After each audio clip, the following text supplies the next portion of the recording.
for today guys ay magluluto tayo guys ng fried fish na Tahiti guys.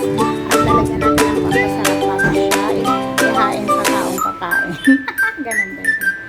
Ayan guys, tara let's go. Samahan niyo ako mag-prepare ng aking isdang Tahiti.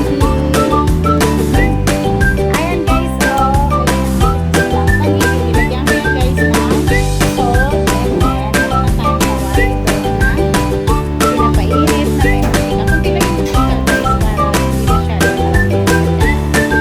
masyado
marami. Mahal kasi ang gasol ngayon. Kaya iyan, para madaling maluto yung ating iluluto na fried, lagyan natin ng tako para fair yung pagluluto nyo.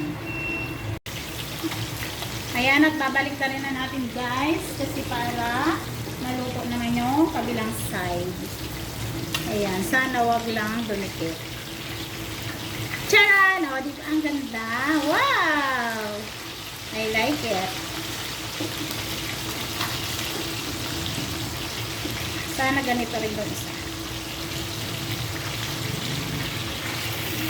Wow! Ganda. Kasing ganda ko talaga guys.